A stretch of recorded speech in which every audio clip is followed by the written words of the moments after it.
G'day gang, Ed and Simo back again for another episode of All Things Karting and Business. In the Kart Track Growth Show. That's it. Did I get it right? Well, it's Fastline Kart Track Growth Show. See, we were so close. In the last video we started off, I think in a couple more weeks we'll get this, so I think by the time snow's falling. Well, I mean, this is video 10, I believe. You should have got it right by now. Oh, into double figures already? Yeah. Oh my word, have we still got people watching? My mum and your mum. Hey! Hey mum! Hope you're well. So, we're continuing on our second video on customer service. Yeah, this is part 2 of customer service surprises. So it's all about avoiding bad surprises. They're going to come anyway because we're in business and we're human and stuff happens. Shit happens. It really does. Why don't we just cut it off at the pass? Give people a really positive customer experience through surprises so that we've built up enough of a relationship already that when stuff does go wrong occasionally, they'll know that we're making best effort to still look after them. So, smart idea to really look after your customers, but not just for that reason, for lots of reasons that are good for business. And most of these are free, these tips, aren't they? Really low cost ideas that you can implement, and this is more like theoretical, but you can adapt those to your business. And I know lots of people watching this are go-kart track owners. They'll work well for your go-kart track. So point number 6 we're up to, aren't we? We are 5 in the last video. We're going to do another 5 today, but point number 6, prioritize your customers. There'll be loads of go-kart track owners looking at going, we do prioritise the customers. We give them a go-kart, and we give them a helmet, and we got the safety tell stuff. them which kart to get into. That's right. So we're looking after them, aren't we? So the trick to this, just as an aid memoir, just to remind you, is we're looking to go above and beyond here. Little things, I've made a little note, and I just put early refunds. So have you ever had a situation, I've had this certainly, I always talk about restaurants a lot because I like my food. You don't get a physique like this without liking food. But I had a problem with one of the restaurants that I go in fairly regularly, and they know that I go there all the time, and there was a problem. And when they came to sort it out, they'd already refunded me desserts for the whole of the night without me even asking, and they were so sorry that happened. They sorted out the immediate problem, and they went, and desserts are on us, which I'd already done. They said, we've already knocked them all off the bill. It's a smart move, isn't it? Well, yeah, because like, what am I going to do now? I'm not going to be that idiot that's now going to get really angry. And I was a bit annoyed, but, you know, it just diffuses the whole situation. It is a very easy way to diffuse it. Yeah. And you turn that customer around. Sort of great clouds do have silver linings. They do. I try and instill it on the salespeople here that if you create a problem, there is a solution that can be a positive. Yeah. If you do it in the right way. If you handle stuff correctly, it's definitely a plus point, because people know stuff goes wrong sometimes. It's all about how you handle it. The giveaway for me is if I'm ever in a situation I'm not happy and I use the line, look, I'm looking for help me. And then you don't go on and help me, it's probably the last time I'm ever spending any money with you. Now, I don't tell them that, and I'm not a big one for shouting. If I'm ever shouting, you've got a big problem. But if I just say that line and you then don't go on to help me out, what I'm saying is this is the last time I ever use your service. So that only ever arises when you haven't put me or your customer first. You're not resolving the situation. Now, in an instance like that restaurant, it's just a small cost to go and have a huge benefit where the customer's looked after. And as a result, I'm going to come back and spend a lot more money with you.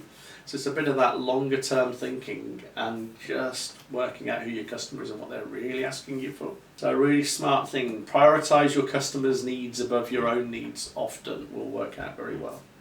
And you remember those desserts they gave you. Do you remember the problem? I don't specifically, which is interesting. Yeah. But and that is quite often the case when you handle it correctly.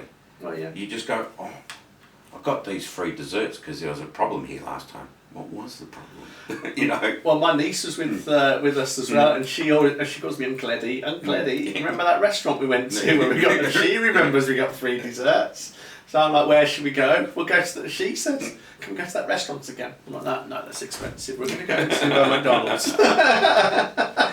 Point number 7. Yeah.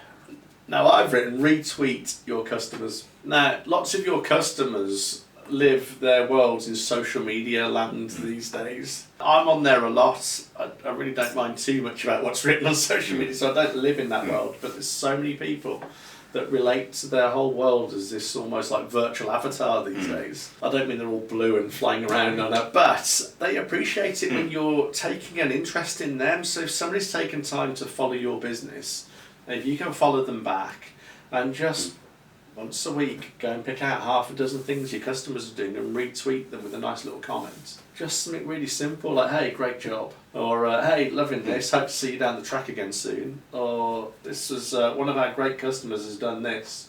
Thought I'd just share it with you. And share it out back to your audience. That goes such a long way. And all it takes is, well, how long is it going to take to retweet half a dozen things? Like 10 minutes? Yeah. 8 minutes, just a couple of words. Such a smart way to engage with the way the whole world's going at the moment. So smart, do that. That is smart, and it goes a bit beyond than just retweeting their post about their visit to the track. You've got to go a bit further than that.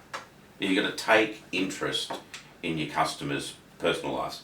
Yeah, well, I think that's a really valid point, isn't it? I think you can. There's only so often you can go, hey, thanks for coming down my track again. Thanks for coming down my track again. Now, interestingly, that would still put you ahead of most of your competition. Remember your competition, we always say this, it's not at the go-kart tracks, it's the local restaurant, cinema, wherever else they're spending discretionary income is your competitor.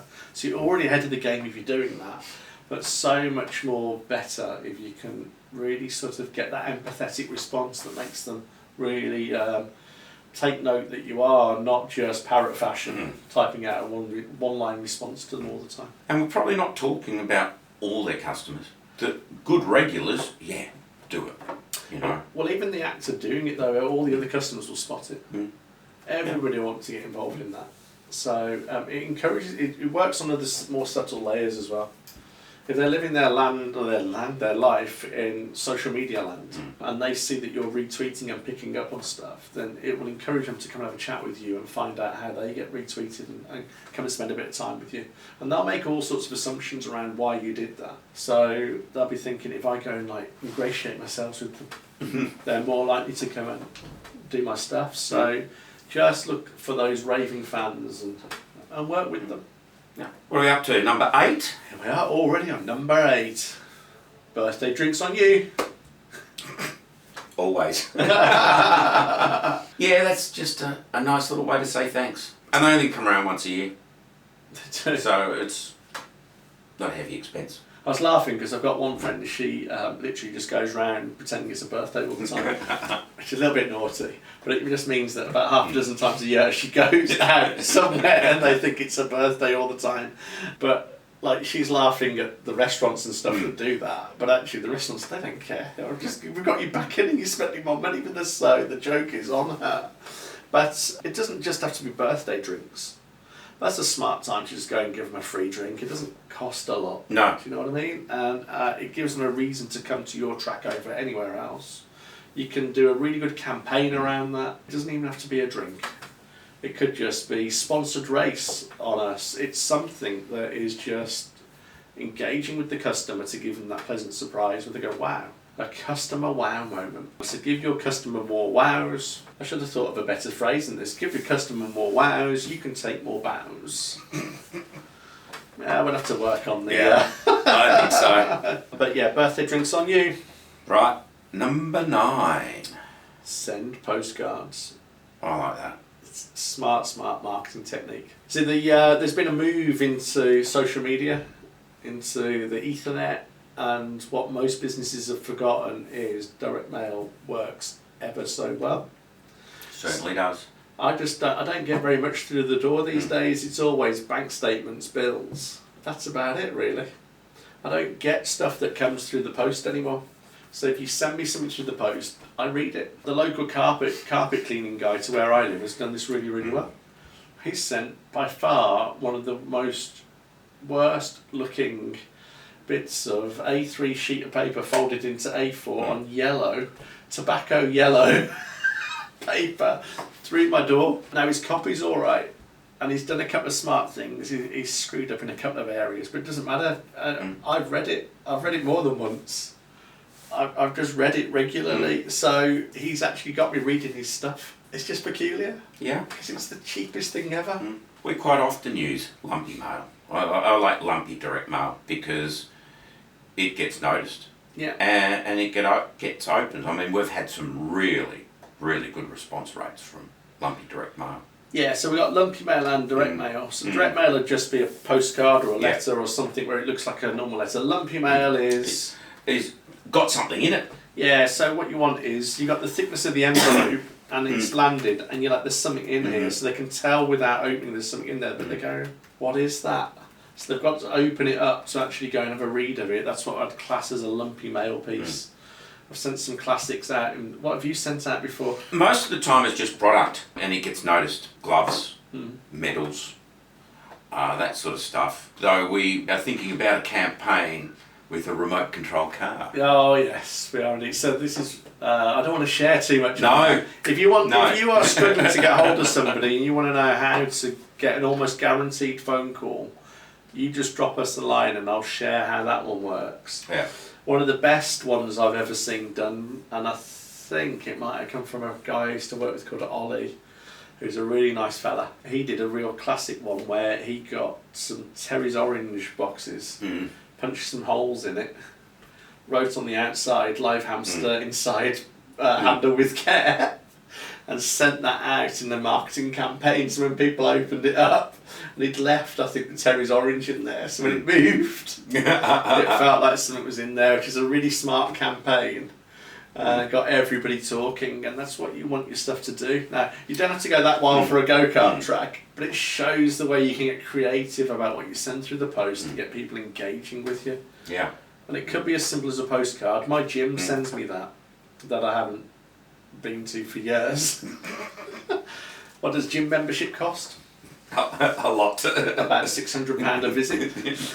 But they will often send a hey, missing you card, and there'll be a cute picture of there on a kid crying to really pull at my heartstrings, not realising that I just throw that away. No, but the fact I remember and look at that, I've got warm feelings about my gym, even though I've hardly ever been in there. We're up to our last one, aren't we? Crikey, already at the 10th. Idea. Regular contact. It is the key to your mark. So this is content marketing, really. It doesn't have to be direct mail this time. There's a subtle difference. I'm not proposing you send stuff through the post every week for a couple of reasons. One is it will lose its impact. Secondly, it's going to cost you a small fortune. But just keeping in contact with your customers. Email is the most obvious way of doing that because it's very low cost. Costs next to nothing. What, £10 a month? You might have a CRM system costing that. So for £20 a month, you can keep in touch with everybody. There's no excuse not to do that. And weekly is probably about right. And if you're not in touch with your customer database once every fortnight, you are at risk as a business. Yeah, they go cold. You are at serious risk. And as a business owner, as a kart track owner, like, it really is your fault in that instance. Sound quite harsh today. It's so true because everybody can do it. Now, it's not easy to write emails. We've touched on this in other videos, but the art of copywriting is a real skill to be mastered and learned. I don't think you ever really master it, do you? No. It's a tough one, the copywriting, and showing up regularly. That in itself is hard too. You know, I'm doing a lot better this year on it. Let's not mention last year then. No. Yeah, before you nailed it though, didn't you? Yeah. Coming back out of the first lockdown, I lost it. Yeah. There was just too much going on. These videos is actually forcing me to do it. Yeah, because I caught myself nodding when you said there was too much going on. Well, no, I'm just going to, this is a really good lesson. So no, you're never too busy. There are only priorities. So you prioritise everything in your business or your life. So you choose what you put in there as your priority. Now, if you're, not going to pick on you here, so if you're a business owner and you're sitting in front of me and you're telling me you were too busy to contact your customers this week, then the next question I'm going to ask you is, what else did you fill your time with? Now, oh boy, there better be a serious problem somewhere in your company to tell me why you didn't contact people on your database who've already chosen to spend money with you and you want them to return back to you. There you go. I'm going to get off my... There's always a moment I get on to, like, you know...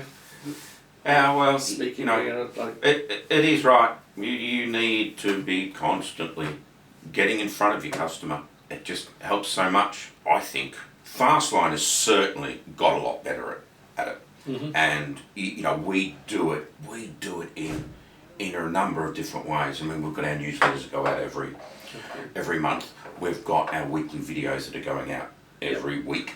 We've got our weekly emails.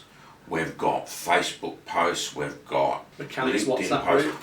LinkedIn, WhatsApp Mechanics group, and of course we've got the telephone. We use the telephone a lot. Yeah. And I can see our customer base growing. Yeah, that's true.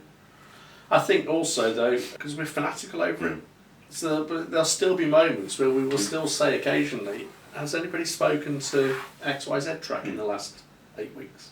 No. And that's quite rare.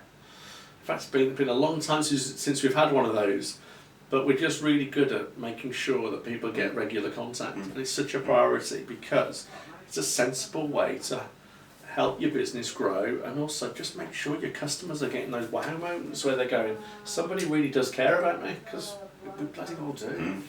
So, make sure you speak to your customers weekly. It's really smart. If it's less than fortnightly, you got a problem, and if it's just birthdays and Christmas, crikey, please reach out. We can really help you there. And if you can get it consistently happening, that's when big changes happen. Mm-hmm. I mean, in the last month, we've been approached by 2 different groups with some really big projects on offer, which I believe is all related to the marketing efforts that we've been doing and people knowing about us. Well, definitely. So that and the spectacular. People have been approaching us with bits and pieces, which, let's be honest about it, I don't think it'd have happened 2 years ago. No. But all the effort and all the stuff that's gone into that has made a huge difference, and there's no reason why it won't work at your track if you're keeping in regular contact with the people that you do business with. Yeah, absolutely. That's probably about enough for that. It is. So there you go. 10 ways to create customer surprises down at your track. Thanks for staying tuned. Hit the subscribe button down below if you want to see more of this. Leave us a comment about something that you'd like to see on one of these videos, and we'll have a crack at it. All right then, till next time. Bye for now. See you later. Bye.